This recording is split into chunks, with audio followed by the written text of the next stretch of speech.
여러분은 오이를 어떻게 드시나요? 쌈장이나 된장에 찍어 드시나요? 오이 무침으로 드시나요?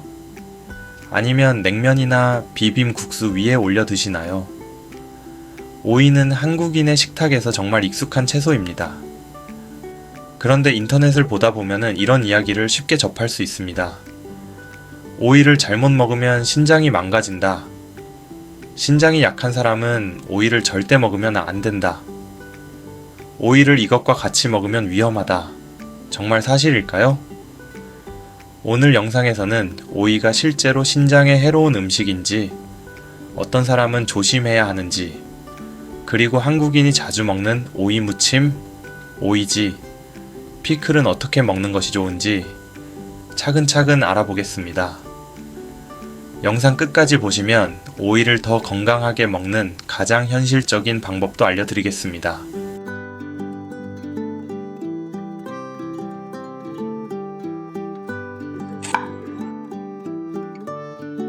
먼저 왜 이런 이야기가 생겼는지부터 알아보겠습니다.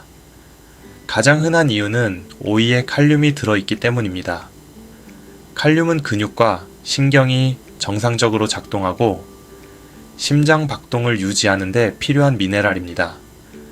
건강한 신장은 몸에 남는 칼륨을 소변으로 배출합니다. 그러나 신장 기능이 많이 떨어진 사람은 칼륨을 충분히 배출하지 못할 수 있습니다. 이때 혈액 속 칼륨이 지나치게 높아지면 건강에 문제가 생길 수 있습니다. 이 사실이 너무 단순하게 전달되면서 칼륨이 들어있는 오이는 신장에 나쁘다 라는 말로 바뀐 것입니다. 하지만 중요한 것은 오이 하나가 아니라 그 사람의 신장 기능과 하루 전체의 칼륨 섭취량입니다.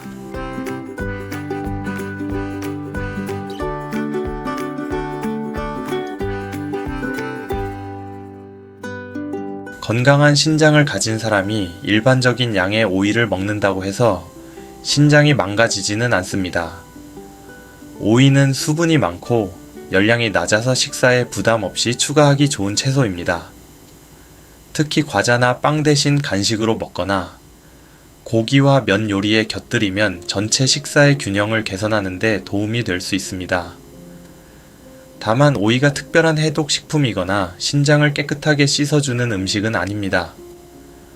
오이물을 마신다고 몸속 독소가 빠져나가거나 오이만 먹는다고 신장이 좋아지는 것도 아닙니다. 오이는 건강한 식단을 구성하는 여러 채소 중 하나라고 생각하는 것이 가장 정확합니다.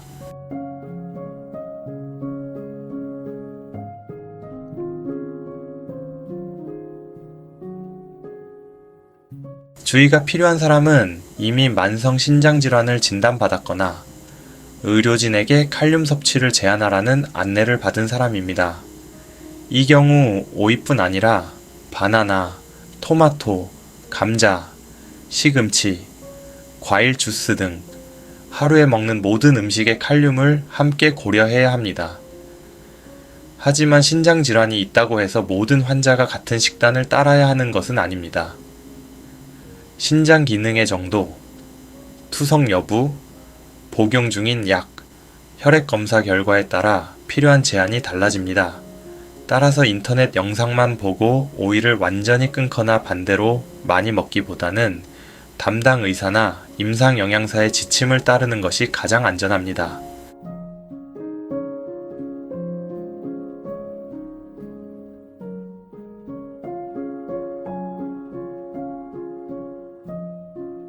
사실 대부분의 사람에게는 오이 자체보다 조리 방법이 더 중요합니다.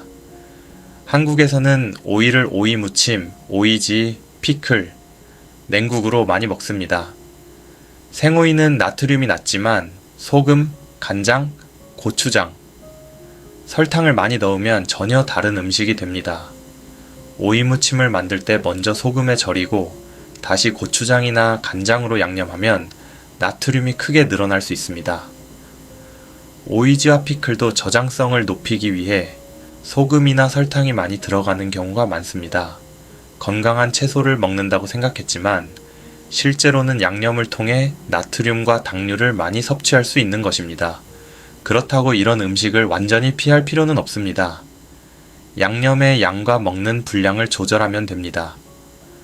오이 무침을 만들 때 소금을 줄이고 식초, 레몬즙, 마늘, 고춧가루, 깨, 참기름의 향을 활용해 보세요. 오이지는 한 번에 많이 먹기보다 작은 반찬으로 드시고 국물이나 남은 양념까지 모두 먹지 않는 것이 좋습니다.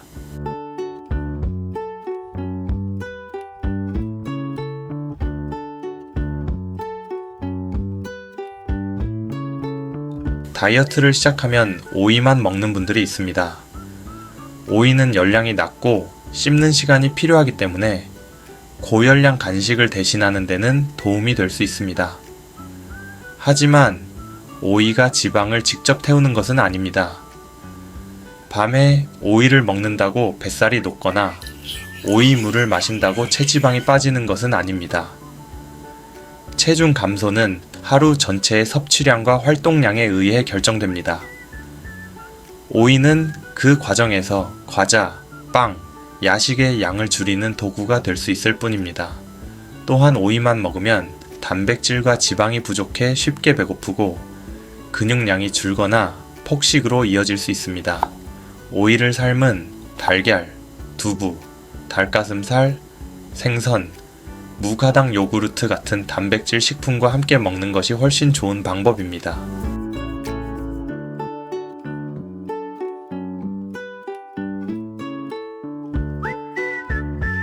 오이 껍질이 질기거나 농약이 걱정돼 모두 벗기는 분들이 있습니다.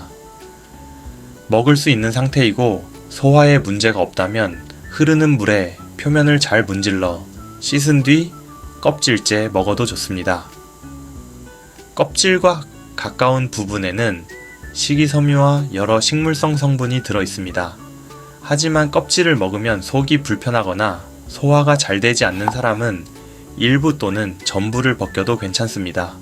건강한 음식도 개인의 소화 상태에 맞게 먹는 것이 중요합니다. 또한 생고기를 손질한 칼과 도마를 그대로 사용하지 않도록 주의해 교차 오염을 막아야 합니다.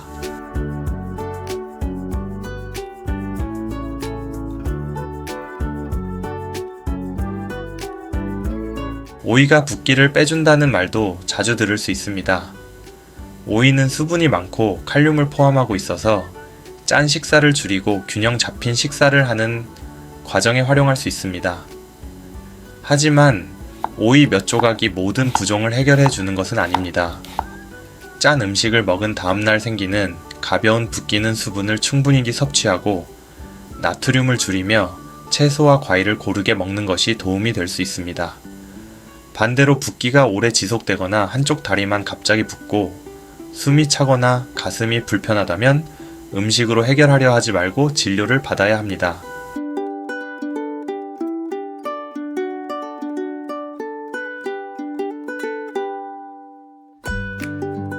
그렇다면 오이는 어떻게 먹는 것이 좋을까요?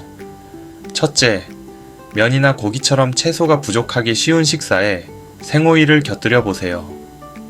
둘째, 오이만 먹지 말고 토마토, 파프리카, 당근, 양배추, 아이피 채소처럼 색이 다른 채소도 함께 드세요.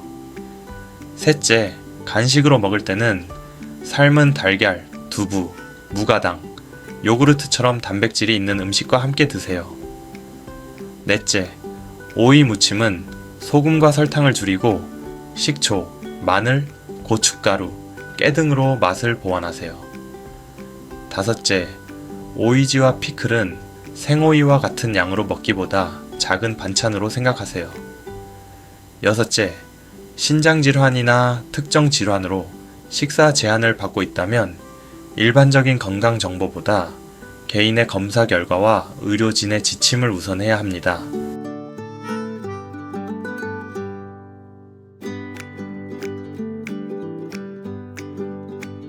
오늘 내용을 정리해 보겠습니다. 건강한 사람이 일반적인 양의 오이를 먹는다고 해서 신장이 망가지는 것은 아닙니다. 주의가 필요한 사람은 신장 기능이 떨어져 칼륨을 제한하라는 안내를 받은 경우입니다.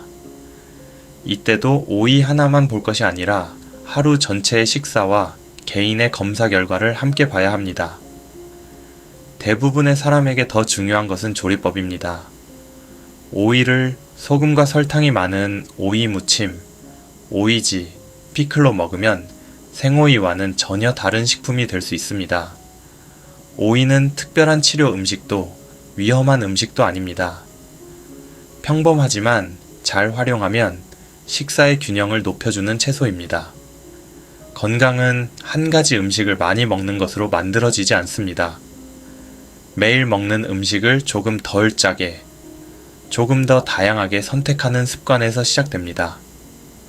여러분은 오이를 생으로 드시나요? 오이 무침으로 드시나요? 아니면 오이지로 드시나요? 댓글로 알려주세요. 오늘 영상이 도움이 되셨다면 좋아요와 구독을 눌러주시고 가족과 지인에게도 공유해주세요. 감사합니다.